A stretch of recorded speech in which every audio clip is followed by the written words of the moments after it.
Hello and welcome again to another episode of the Dugout Podcast. I'm your co-host Andrew, alongside my co-host Marissa, and we are back after an extended break. Before we get into it, I wonder who fault was that? I wonder as well. But before we get into it, this is probably one of the first time I'm seeing Marissa since, our little hiatus. That's How not was true. your We summer? went cricket. Well, Why yeah, you that's true. always like to? We always like to people. I forgot that we went cricket. You forget we went cricket. I did. That momentous day when Raheem Cornwall blast the ball all over Kensington. You forget. I don't know who should be more offended, Raheem or me. Probably Honestly, you. probably me. You know. But Talking about first thing he says he I said one of the first times because this will make you second, right? So technically, 2 minutes into the show, you already annoy me. technically, it's still one of the first times that I'm seeing you. Nevertheless, how was your summer? It's fine. It was fine. I had a fantastic summer, ladies and gentlemen. I traveled, got to see a Premier League game. I got to watch Marissa's team. Because unfortunately, my team did not travel to London in the early weeks of the season. But nevertheless, I got to watch Marissa's team, a London derby. And I must say, Chelsea did not disappoint. Chelsea were everything that I expected them to be and more. I'm just joking. But yeah, I watched Chelsea versus West Ham. Tell the people where you watched Chelsea versus West Ham, Andrew. I watched it from the West End. I think that's what they call it. But it was amongst the West Ham faithful, the Hammer support. I too was blowing bubbles, and singing songs, and having a merry old time. It was wonderful. Don't take it personally. You know what I'll take personally? I'm I'll listening. take personally, right? Unfortunately, that day, I was unable to watch the game because I had a previous engagement. Right. So, Andrew sent me a video. So, obviously, I don't know what's going on in the game because I'm paying attention where I am and stuff. And I see that Enzo Fernandez is beginning to take a penalty. So, I'm preparing myself to, that my dear friend Andrew decided to capture Enzo's first goal on camera live just for his girlfriend Marissa. Then Enzo missed the penalty. And I told myself, I believe that you genuinely wanted to send me that moment. But Andrew, when you realized the man missed the penalty, did you have to click send? Did you have to send the video when the man missed the penalty? In my defense, right, it was a very split decision. Because I must say, the atmosphere at London Stadium was great. It was fantastic. From the train ride to the atmosphere before the game started. Don't care. To within the stadium. Don't care. And the fact that London Stadium also offers free Wi-Fi. It was a very, very split decision. And in the heat of the moment, because when he missed the WhatsApp penalty, the allows you score to was... delete messages. When he missed the penalty, the score was 1-1, right? If I'm not mistaken. Yes. Correct. So I didn't have any foresight that Chelsea would lose. It was on stroke of halftime, I believe. But nevertheless, Chelsea lost. I promise that I'm gonna, send our producer some clips from the game so that next time he can share it. So our viewers can share. Viewers don't want to see that. In my immersive experience. That game still no. Of a Premier League game. Ain't nobody care about that. That game still. So you say. But I know the people. See, my ears all to the streets, and I know that people want to see what it's like. I am opening applications for a new co-host of the Dugout Podcast. Just send us a DM and we'll chat. Whatever you say. Nevertheless, it's great to see you. It is great to be back, and we promise a wonderful show of discussion. And by the way, earlier when I asked whose fault was that, it's his. He decides that he's going to go away and then come back to whenever. Then we had other stuff that came up as things usually do. So it's his fault that we're now starting 8 games into the season. Better late than never. We ever get to do a little preview, although judging from last year, we preview last season wasn't great. So exactly. Maybe that was for the best. We got a lot of things wrong, didn't we? Yeah. Maybe that was for the best. So, where do you want to start, Marissa? Let's talk about the season so far, shall we? Sure. So 8 games in. And my worst nightmare is unfolding right before my eyes. What is your worst nightmare? Arsenal and Spurs are joint top of the league. Like, okay, could it get any worse? I understand. I understand. Could it get any worse? On a serious note, though. Well, it could if one of them actually win. Oh gosh. Anyways, I rebuke that thought. Spurs are top of the league on goal difference, and to be fair, they've started the season brilliantly. I saw their first game against, I think it was 0-0 against Brentford. Yes. Or 1-1. I can't remember the score, but I think it was Brentford. Yes. I think it was 1-1 though, yeah. Because I saw that they scored in every game this season. So it's probably 1-1. Right. Or was it 2-2? Anyways, it was a draw. And I wasn't really impressed with Spurs on that first day of the season. But since then, my gosh, they've been playing very, very, very well. I think the luck has favored them at times, but I can't take anything Definitely. away. I thought, okay, we get to that Liverpool Spurs game a bit later. But I thought they were brilliant against Man United.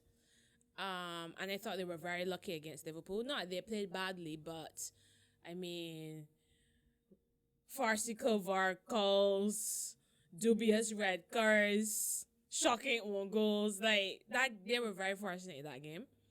But honestly, they've been very impressive. I think, to be fair, one of their most impressive. I probably shouldn't call this their most impressive victory because it was against Luton, lowly Luton. But I mean, going on to 10 minutes. But I mean, come on, it being real.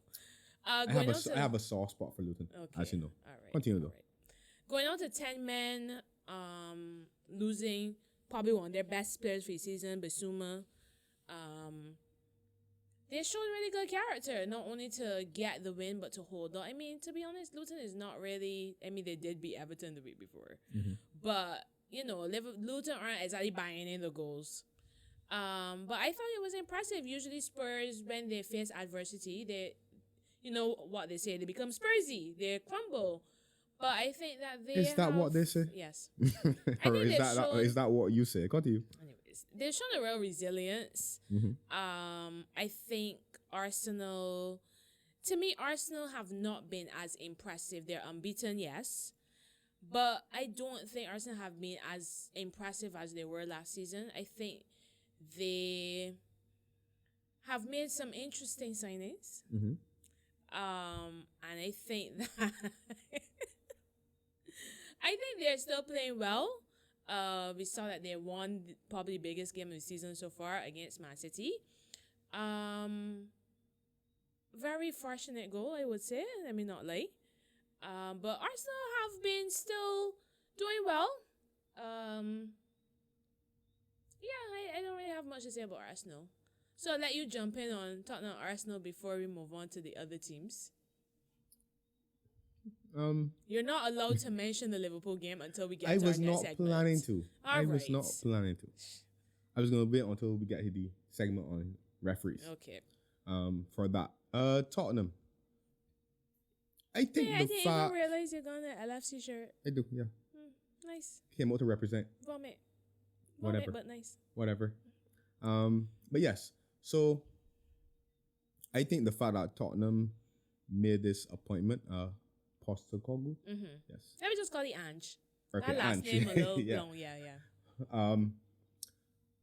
I think the fact that he came from Celtic and although he won in Celtic, we know that a lot of the media doesn't necessarily give Scotland too much credit for winning in Celtic or whatever the case would be because the idea is that the league is not that competitive.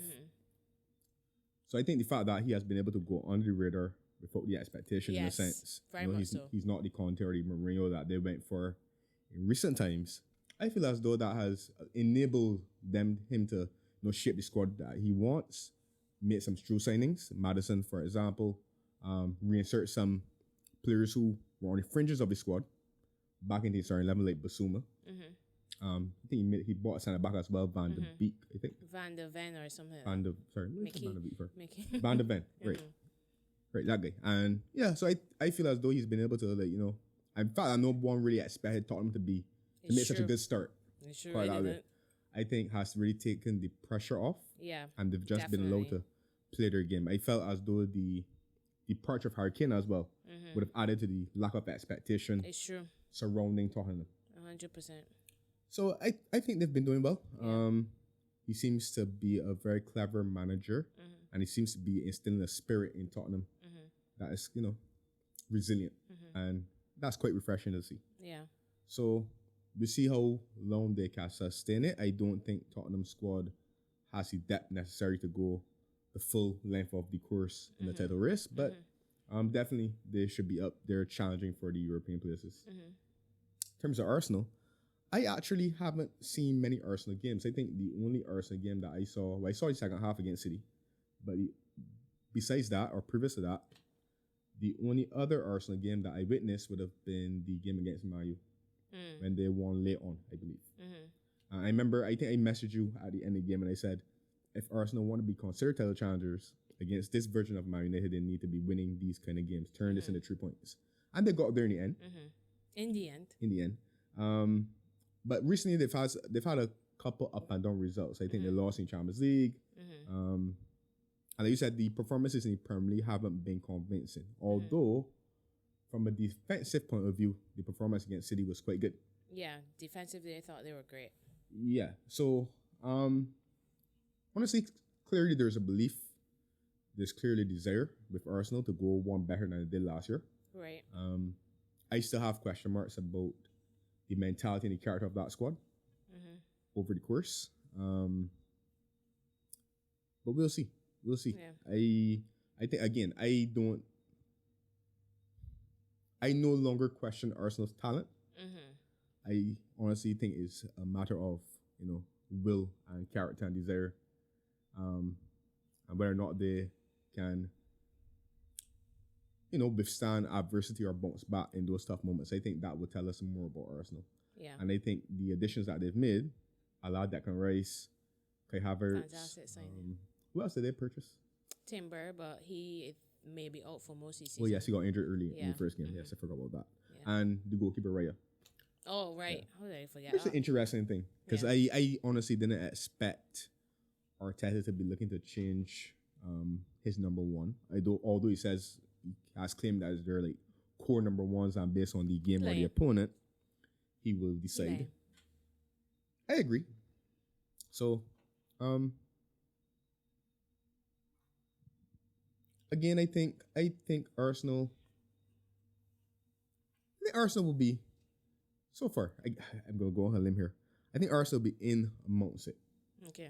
I think they will be in amongst it at least until the latter stages. I don't tip them to win it. I just don't think Arsenal will get over the line because I do feel that in high pressure situations they can sometimes falter and make mistakes and people act off character. We even saw it in the first half against City because they looked a bit nervy at the start, and they got a couple let-offs, if you will, early on. So that's my take on Arsenal. But I do expect that. Let's say they'll be in the top 3. Okay. So third and fourth, currently City and Liverpool. City started the season as City does. They had 2 back-to-back losses, unfortunately for them, but I don't really think alarm bells yet. I mean, City usually don't start the seasons like a house on fire. They usually warm up. I mean, currently they're only 2 points behind Arsenal and Spurs, and I think 2 losses is not like DEFCON 5 or anything. But I think that, Pep said something interesting. He was like, we know what we have to do and we're going to do it. Just found that interesting. I think City will win the league again. I think they just have too much depth. I think Sunday was the first time I saw Doku. Right. Play. I heard a lot about him. A lot of clubs were there with him. Likewise. He looks like he's going to be a fantastic signing for them. Honestly, I think in the final third, obviously, but I saw some defensive work from him on Sunday that I think was brilliant to see. So I think he's really settling nicely at City.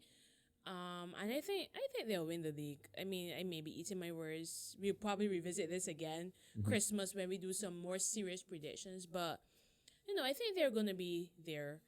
Liverpool have also started the season very well. They had that very lucky draw against Chelsea. But hang on a sec. And I'm speaking. Thanks. Just hang on a second. No, hang on a second. Please. It was a lucky draw. No. I don't mean about lucky draw. I just might hang on a second about before you go to Liverpool. Oh, okay. Let me just touch on City. Oh, I thought you was Quickly. No. problem, I'm very compensated today. Oh, okay.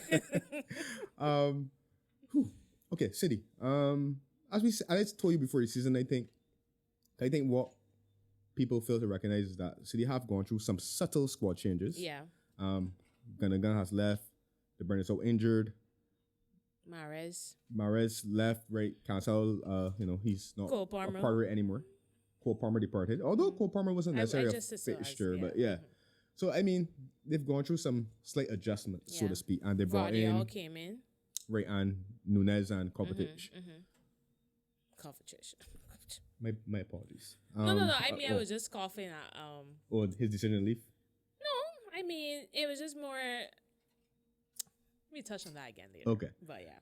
But so like as I said, I think with City generally would take 10 to 15 games to bed in. Yeah. And even though they've won, they started the season by winning 6 or 7, I think. Yeah. 6. Like you said, you could tell that the team is still finding a way, still gelling. Exactly. And then you still, I think some of the players also are having a bit of which is expected, a bit of a hangover from last season's heroics. Yeah. Like Grealish, for example. Yeah. Hasn't really started well. And some other players have been a bit up and down. What's not. I think you'll probably see the best of them early November or so. Yeah, and I think this is a worry with City. City is the one team that we can be certain is capable of winning 10, 15 games on a spin. Yeah. So it's almost a case where no lead is ever safe. This version or incarnation of Pep Guardiola's Manchester City has made it that you have to win at least 30 games if you want to win the league. So even if City have a few hiccups or stumbles along the way in the early part of the season, that doesn't necessarily put them out of it. As I said to you early on, the key is you have to win most of your games in the first half of the season to create a nice little gap, so that it might be a case. Arsenal last season, though. I don't think the gap to what was Arsenal's biggest lead at any point last season? 8 points. Yeah, exactly that. Nah, because remember the first year that I came second, I think at one point I had a 7. Well, I had a 7-point lead, but they had a game in hand, and I was against me and they won, so it came on to 4. So I mean, like to me, a healthy lead against City is like 12, 15 points, not 8. Fair enough. So like my whole thing is that you have to have a healthy enough lead so that it becomes apparent that the games are running out and City can no longer catch you. Right. Or the alternative is that you're right there at the end and keep your nerve, which is easier said than done, because you can almost be assured that City will keep theirs. So if I was a City fan, I wouldn't be worried about the back-to-back defeats in the league, for example, because at some stage they will turn it on and they will probably come good, especially when the new players like Doku, for example, forgot to mention him, settle in. And I think when Pep says that they know what they have to do and they will do it, I think that's a reference to the fact that maybe from some quarters it almost feels like there's a bit of doubt about City, and Pep is a winner, so he's going to respond in a defiant manner, where it's like, okay, you all think that we've rested on our laurels, etc., etc. No, so I do agree with you. City are favorites, and they're going to take some beating. So what I would say is that if someone finishes ahead of City, it would be deserved. Right. So yeah, you can go ahead to Liverpool now. Yeah. Gosh, Liverpool have started the season very well. I also think Liverpool have played really well.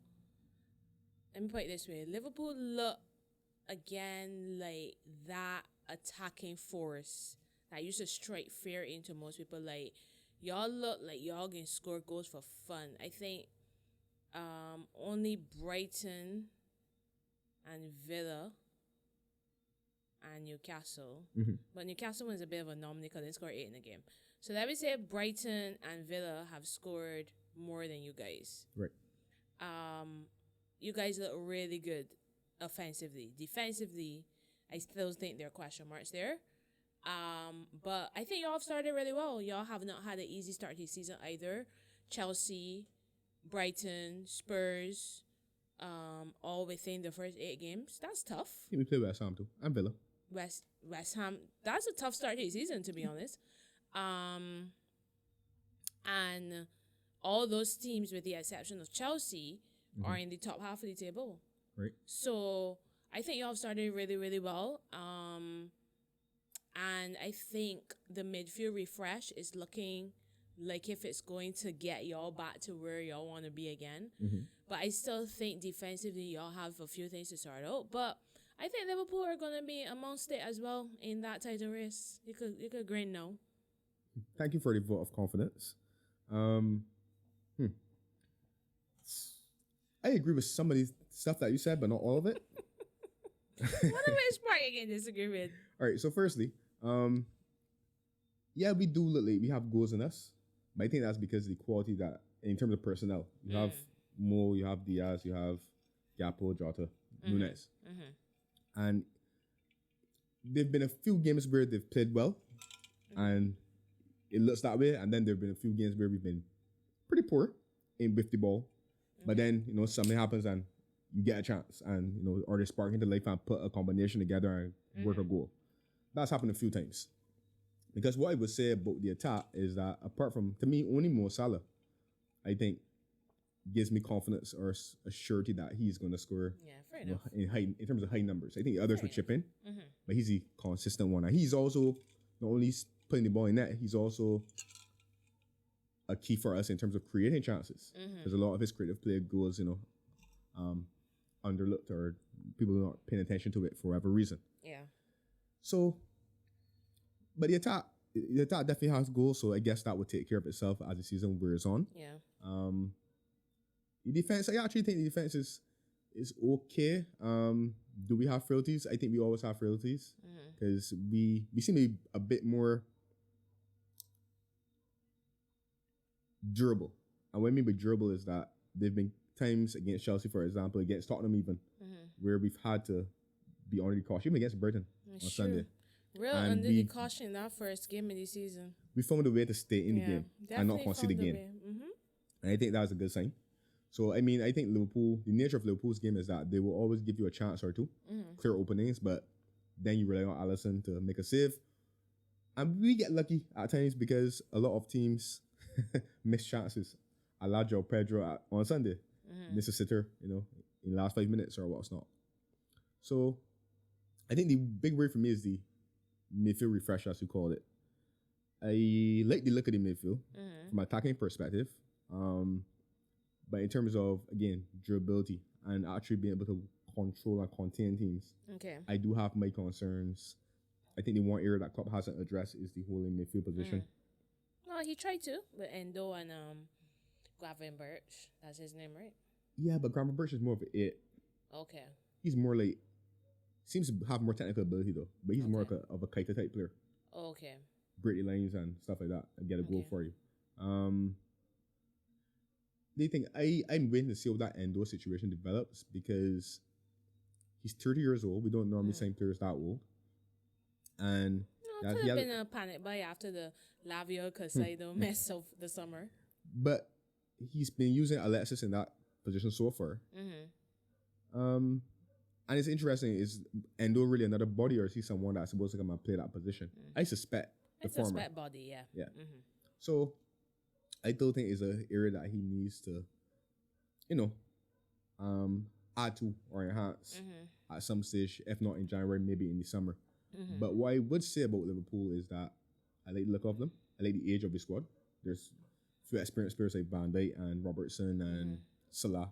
And then you have a nice age group with the Trents and the Strobosais and the Alexis and, Gakpo, whoever else that are kind of that mid-20 age. So I think this season will be one of development. I do expect us to do well in terms of we definitely should finish in the European positions. Definitely. But is it going to be a season of development? And I think next year you might be more looking towards a title challenge. I do have some concerns about a title challenge next year even, because I think keeping Salah would be key in my opinion. Because like I said, at least so far, his numbers he's the only one for a line that has consistently good numbers. I worry about. I think they can play, but I worry about Darwin Núñez and Luis Diaz and Gakpo and Jota's ability to score 2025. You know, Okay. and that might in the end prove to be a problem. But I can always rest my hat that Salah's going to give me close to 30, if not more. Okay. So then you have a cluster of teams: Villa, Brighton, West Ham, Newcastle. They've all had, I guess. Well, Villa have had a pretty decent start. Them and Brighton have had an identical start to the season. West Ham have been decent. Newcastle have been decent. Where do you think those 4 teams stand in terms of qualifying for Europe this year, given their start?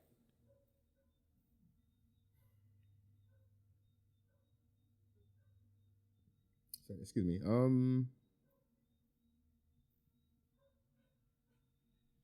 I guess for me, I would say Newcastle would still be favorites of any if anyone was going to push into the Champions League places. This year, I believe the Premier League might have 5 Maybe spots. maybe Yeah, not. the Champions League. So let's say if there was a 5th place, I would fancy Newcastle. But in terms of my personal preference, in terms of the team that I admire the most in terms of how they play, it'd be Brighton. But again, I have question marks about Brighton's squad. Yeah, and I think their squad depth, and their durability throughout the season to especially with Europa. exactly to break into that top 5, top 4, whatever you want to call it.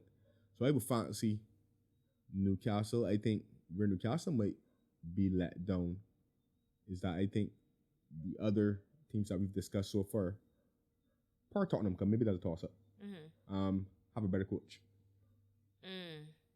Okay. Because I'm not really an Eddie Howe fan per se. That is, if I'm being honest. Okay. I think that Eddie Howe is okay, but he's not like elite. My concern with them isn't really Eddie. My concern with them is I don't think their squad depth has the quality of the other teams we discussed, to be honest. Like, yes, they've strengthened, Right. but I mean, Harvey Barnes, Lewis Hall, Tino Livramento. Tonali is a good signing, but I just don't think their depth has the quality of the teams currently in the top 4. Okay, but what I would say, or what I would challenge you on that, is when you say squad depth, here's the thing.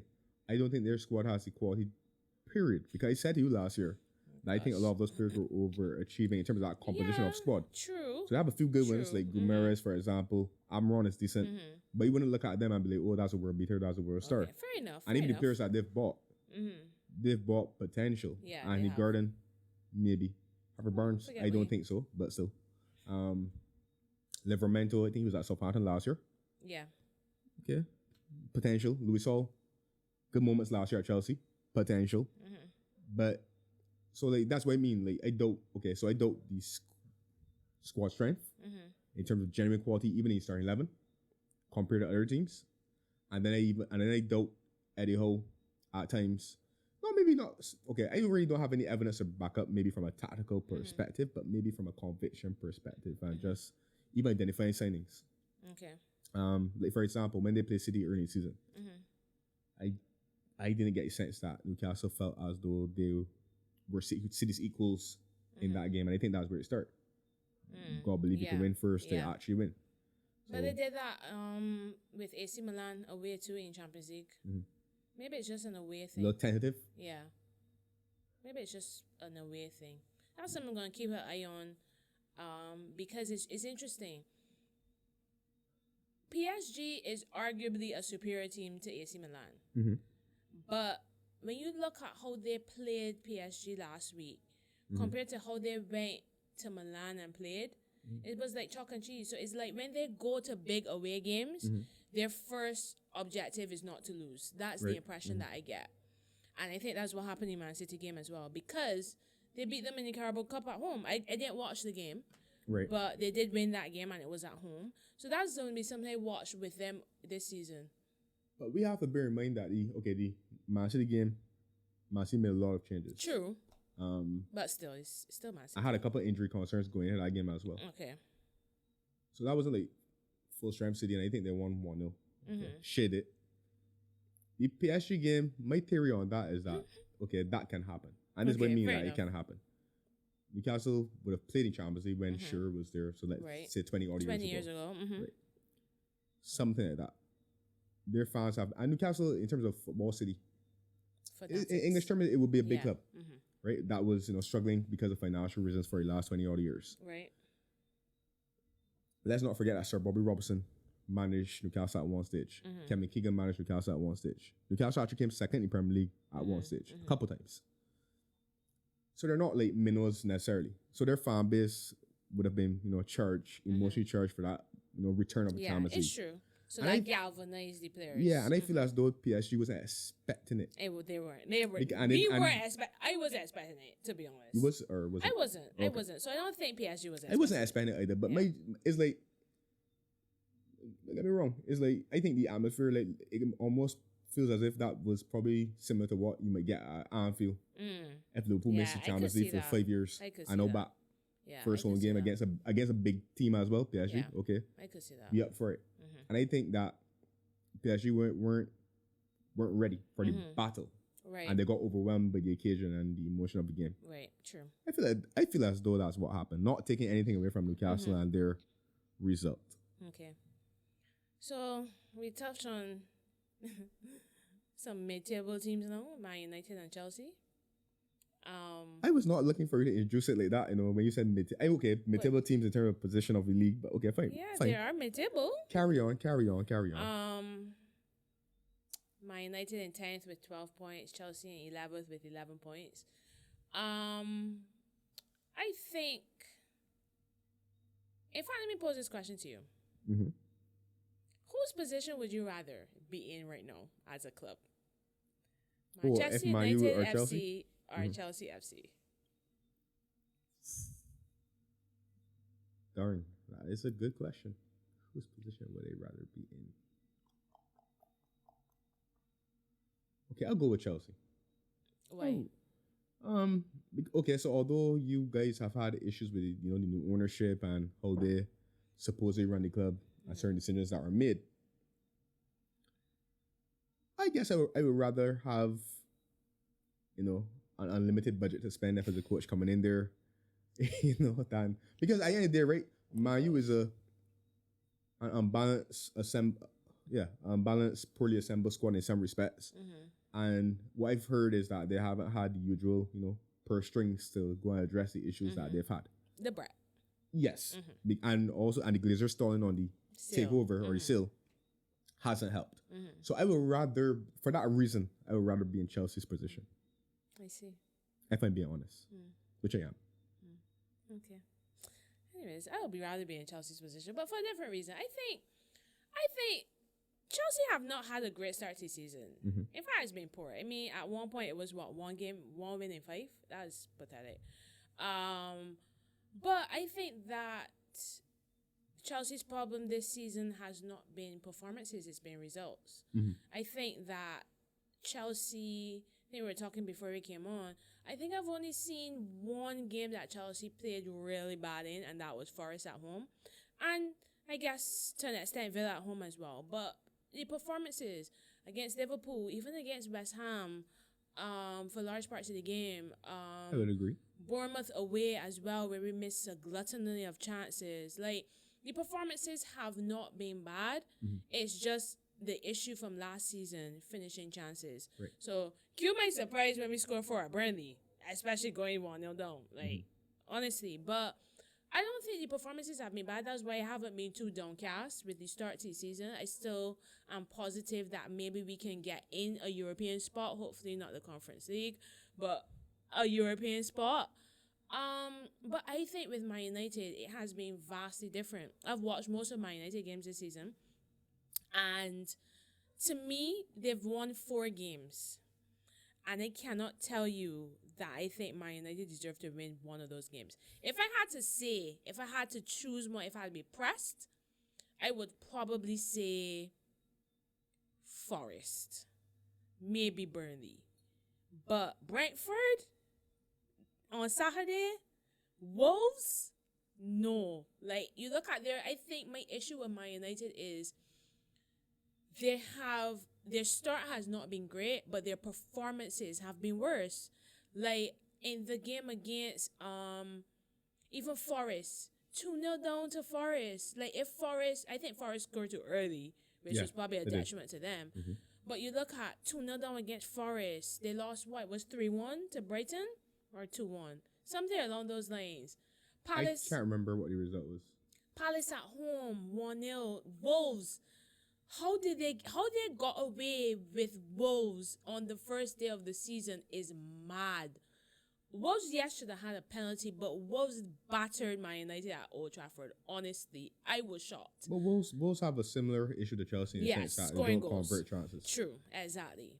So I think that Man United, I would rather be Chelsea, not because they're my club, but because I think that Man United have an issue with, yes, they have an unbalanced squad, but they're not, Ten Hag is not getting something out of those players right now. I don't think he's lost the dressing room or anything. I think that calls for the sack for him are grossly premature. People need to remember, even though you are a proponent that they weren't that great that season, he did finish third. He did win a trophy. So I think the calls for the sack are premature, but I think Man United just look like a club in disarray from the top with the ownership, lack of money, sales stalling, issues with players calling up managers and not apologizing, issues of other off-field serious criminal matters with other players. It just looks toxic from the outside looking in. That ain't got nothing to do with, the last point you made about that player who, criminal offense or what's not. Allegedly. Yeah, allegedly, but yes, that ain't got nothing to do with the club. I ain't really holding that against them. The other one with the players, responding to managers' claims and then not apologizing, just to clarify. That's a problem with the club, but I mean in terms of the players should know better. That could have been avoided. I think the manager right by insisting that they apologize, because honestly, regardless of if the manager was right to say what he said initially, the reality is that you shouldn't necessarily go in the public domain and respond. You could have knocked on manager's door. And the fact had a word. And the fact he had that tweet for so long too is my thing. It just shows a lack of. It was defiance. Respect. Yes. Yeah, it just feels like the players. It reminds me of how Chelsea were a few years ago under Abramovich, and that's why even though I will be critical of the owners, the owners are literally laughing stock and memes all over the place, but I honestly do not think that any Chelsea fan that wants the Roman Abramovich era back is delusional. We were not a well-run club under Abramovich. It's just facts. Any decent Chelsea fan would tell you that trophies papered over a lot of the cracks at Chelsea, especially in terms of how we were run. And I see similar issues at Man United with player power and all sorts of stuff. So what's the word? How do I say this? Because I'm not sure if I want to phrase it as player power. Because to be honest, when the previous managers at Man U since Ferguson got sacked, I don't know if I necessarily want to call that player power, because I don't feel they got sacked because they fell out with any players. I feel as though they got sacked because performances weren't good enough and the fans were losing patience. So I don't know if I want to call that player power or what's not. What I would say though is that with a couple of the managers recently that Man U have had or employed, it does feel as if the players that they've signed feel as though they have the right to challenge publicly the manager's authority with their actions, their words, or something along those lines. Now, so you define that as player power, though? Players feeling they actually have the power to do that? No, because player power for me is like if you got a direct line to the ownership and you could say, you can make a decision or have some sort of input in terms of who keeps the job and who doesn't. Okay. That for me is more player power, but that's more just what they're doing is more like, defiance and more like lack of respect, right? Like you said, because if it's player power, it should mean that the manager no longer has the dressing room, which I agree with you. I don't think he has lost the dressing room. I think it's just a cultural thing. But again, with this particular manager that they're having in the dugout now, there's something a bit off about how he manages the players. Definitely. And that's what I mean. I just get the sense that, like, you know, when he's not playing a player, he's not a good good communicator of the reasons why, and keeping the player on side, because that's just as much as getting tactics right on the pitch, as much as making the entire squad and everybody club feel important or feel equally important, like they have a role to play. And he has clear favorites. Clear is evident. It's evident in his team selections, and it's very evident in his substitutions as well. But in terms of this player and his, you know, refusal to apologize, or the reason that he feels justified in his behavior, I don't feel as though, because I don't think it's a case where Bruno Fernandes or whoever else running our dressing room more than the manager. I just feel it's a case where, for whatever reason, this manager has not been able to cultivate a relationship where there's a mutual respect and an understanding. And I think from Sancho, that came from frustration. Because I think Sancho, when listen to the word he used. He said, because honestly, Ten Hag never said Sancho's the reason we getting beat. He said I didn't include him in the squad because he hasn't been training well. And listen to what Sancho said. I'm tired of being used as a scapegoat. Who uses Sancho as a scapegoat? We ain't playing. So Harry Maguire being used as a scapegoat for the most part. Not you. He made a similar statement at Dortmund too. I saw a quote comparing the two. It was interesting. But he said the word scapegoat. Yeah. Which means, for whatever reason, he feels as if he's being singled out or being, you know, victimized. And I believe Ten Hag was asked the question. He was asked the question, yeah. He didn't necessarily come on volunteer. Exactly. He was asked the question. You know, when the season starts back in earnest after this dreaded international break, we see how this table will look. I know we promised to touch on the refereeing, but I think that needs a much longer segment than we have time for. Okay. So I think we save that for next week. No problem. Yeah, I know you're ready for that. I'm really, because it's been so far removed, I don't think I'm that passionate about it right now, but I will give my thoughts. Fair enough. So before we close, we're going to touch a bit on the World Cup.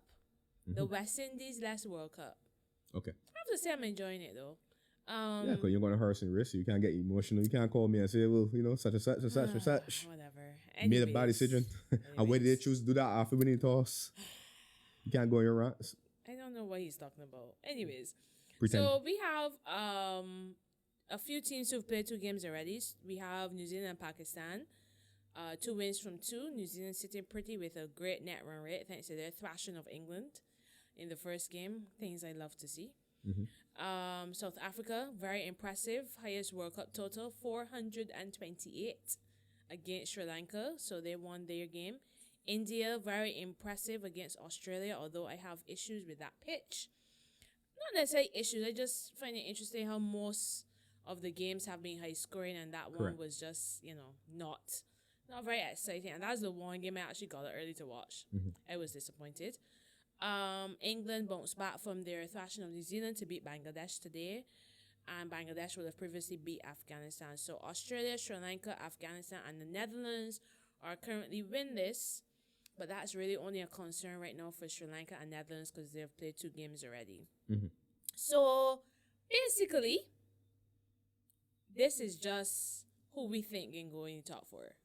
That's what this segment is about. Because there's not much to touch on yet with most sides. Next week, we'll probably have more because more teams would have played. But, I mean, based on what you've seen so far, based on what you know, who are your top 4? This is totally... I have no idea what you're going to say. You have no idea what I'm going to say. So, I'm looking forward to this. Well, you said based on what I've seen so far. I've seen very little. Okay. Well, based on what you know then. Just to sure. I may have seen a bit, but not a lot. Based on just... I looked at the squads of the big teams at least. Or let's say the test playing nations, if you will. And to me, the squads are kind of like close. They're tight. They're kind of balanced. I can see strength in everyone's respective squad. In terms of who I think will go through, honestly, I think it's just a case of who catches firm, who finds a bit of consistency in their performance. But I expect the games to be kind of a case where there's not necessarily a favorite. It's more like, I don't know. Because I think that most teams are capable of beating each other. Even the lesser nations, I think, can cause an upset on a day where someone's performance isn't that good. Or maybe their performance is exceptionally great. I agree. So anyway, let me just give my 4 teams quickly. I'm going to go for India. Banker. The only banker, honestly. I'm going to go for England. Mm. I think they will be there again. I'm going to go for Australia. Mm. And my fourth team, I am going to go for New Zealand. Interesting. Yeah. Okay. I think this World Cup is wide open. I know a lot of the games have been pretty one-sided so far, but I think this World Cup is wide open because almost all the team have good batting lineups, and most of the teams have very good bowling lineups. I think that And it's versatile and it's deep. yes, and I actually told my father on Saturday after South Africa scored at 428. Sri Lanka's bowling attack. I mean, I consider no considering they literally get gunned down for the highest World Cup chase today by Pakistan. Right. And then South Africa smashing them for 428. But Sri Lanka's bowling attack is not awful, to be honest. But I told my father, I am glad West Indies is not at this World Cup. Our bowling would be absolutely destroyed. But I agree with you about Sri Lanka thing. Because remember when we spoke, I told you that I was surprised at the total that Sri Lanka put up. Yeah. Because I knew since Sri Lanka lost some of their stalwarts over the last recent years or what's not, their batting has struggled. Yeah. So yeah, I expected the bowling to be better than the batting. Yeah. And It might still be. But yeah, it might still be. Yeah. But truthfully, they have lost one of their best players in Hasaranga. So he would have strengthened their bowling. But I'm glad West Indies ain't at this tournament. I think our bowling would absolutely... I think you would probably see the first 500 score in a World Cup against our bowling, honestly. That's just a side note. I had to bring the West Indies somehow. But, but I mean, firstly, they didn't deserve to be there. It's true. They couldn't even qualify. It's true. And, I don't know. Number two, I was telling you for a long time that, the bowling, the batting. Yeah. The feeling. Exactly. Everything is kind of subpar, yeah. Yeah. But it's hard. It's really, really tough. I told myself I was thinking about my top four. When we predicted the top four of the T20 World Cup, I put a side in there. And I was wrong to put that side in there because traditionally that side are labeled the C word. Chokers. Right. That's South Africa? Yeah, but I can't put them in top four though. Okay. I can't regret it. I said it wasn't gonna, but I know you will. honestly, South Africa, in my opinion, hands down, have the best top six at this World Cup. Hands down. Hands down, honestly. And they have a good bowling attack. But I know South Africa's issue, we talked about it with Arsenal earlier, mentality, consistency, character. Can they show that? Who knows? But I'm going to put them in my top four. I'm also going to put India in my top four. This is so tough because you're asking me now to choose between New Zealand, Pakistan, Australia, and England for the last two spots. Oh my gosh. I'm gonna put England in there solely because I think England literally have the capacity to score 400 against every bowling attack in this World Cup.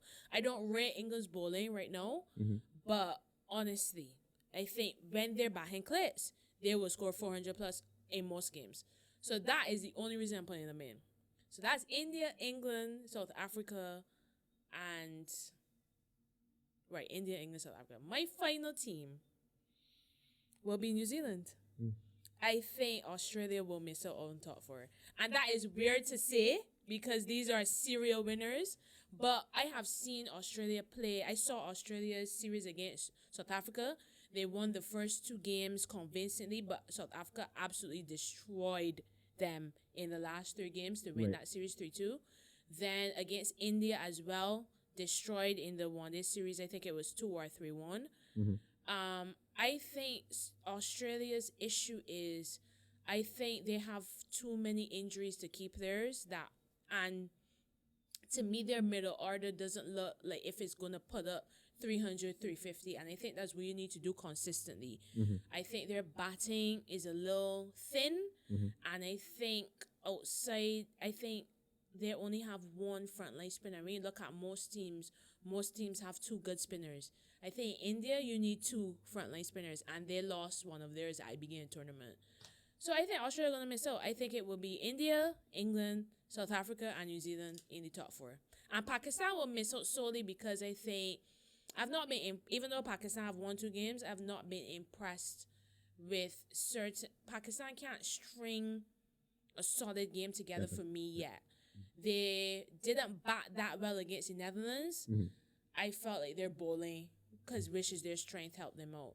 Today they didn't bowl that well, but they batted brilliantly. And I think until Pakistan can string together a complete game, they probably will be too inconsistent to get in the top 4. So that's my top 4. It'd be interesting on Australia. Not to disagree. That's a big call, though. I may regret that, but it is a big call. yeah. But the reason that I put Australia in, because I don't have Australia to win, but I put them in my top 4 because I know Australia for me is the one team that is gonna keep. You know how I say football, City never stops playing. It's true. Australia ain't gonna stop fighting It's until true. they mathematically cannot qualify. Agreed. 100%. So I feel like Australia might have a couple knocks in this group phase the tournament, but I think Australia have the resolve and the resiliency and the mindset and the know-how and the know-how that they can still find a win against when they need one to keep them at least in. It's true. In the equation, and then maybe capitalize on somebody else. Because the one thing we said is wide open. Yeah. And anybody can beat anybody. It's gonna be tight. I think for me, one of the key things in this will be net run rate. Yeah. I think that you are gonna see that 5th and 6th place team miss out solely on net run rate, because I think everybody is gonna lose at least 2 games. Right. At least. I don't think you're gonna see. Well, except India. I don't think India can lose the games. I think India will lose at least one. Maybe one. India will lose at least one. The most. Probably against England. Probably. Or Pakistan. Or Pakistan might turn up for that. Will turn up for that. Yeah. It's true. But I think most teams will lose at least 2, and you're going to see people duking it out over net run rate. I think England did a great job, because England's net run rate was awful. New Zealand absolutely battered them in that first game. Yeah. But because of today, the net run rate looks a little healthier. So I think you're going to see teams like that are currently not great with net run rate, trying then to go hard in other games to make it up. Right. So I think it's a wide open workout, and I am very excited for it. Very. When the Final Four is confirmed, I will give my prediction for the final. And yes, we'll do that. We can't really predict that right once now, we have the time. It's true. Yeah. So yeah, that's basically it. We will touch on the refereeing next week for sure. We come back and talk more cricket. We look ahead to the Premier League games, including there's a big Premier League game next week, Saturday. Who's that? Chelsea Arsenal. I have a joke for you. Want to hear it? It's kind of disrespectful though, but you want to hear it? It wasn't me that said it, but myself and some friends were talking about potentially going to watch a game. When the season resumes. And one of my friends, I'll tell you his name off camera.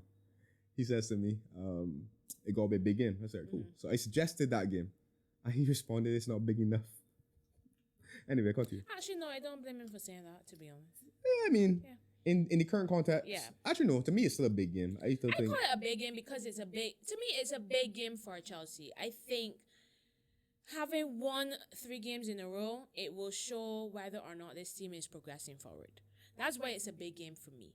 And I hate to lose against Arsenal. So it's a big game for me. But Arsenal hate to lose against you too. And if Arsenal are serious about going for the title, they will want to beat you. So I think it's still a big game. But I just felt as though that was a little comical. But you want, and again, here's the ironic thing. The game that we decided to go and watch is the Manchester Derby. Not much bigger. If we look at it from league position standpoint. In fairness to Man U, I have seen them be awful and turn up for that game. You mean the referee had them? Rashford shepherding Fernandes to the ball. Oh gosh. You mean that? Oh gosh. Don't even remind me of that. But we have a lot to get into next week with refereeing for sure. Right. But it's been good to be back. Yeah. It's been good. And we hope that you've enjoyed today's shows. We forgot again. We need to do better with our sponsor, Whole Health Pharmacy. Hopefully, maybe our producer can ease in the ad at the end before we close the credits. Right.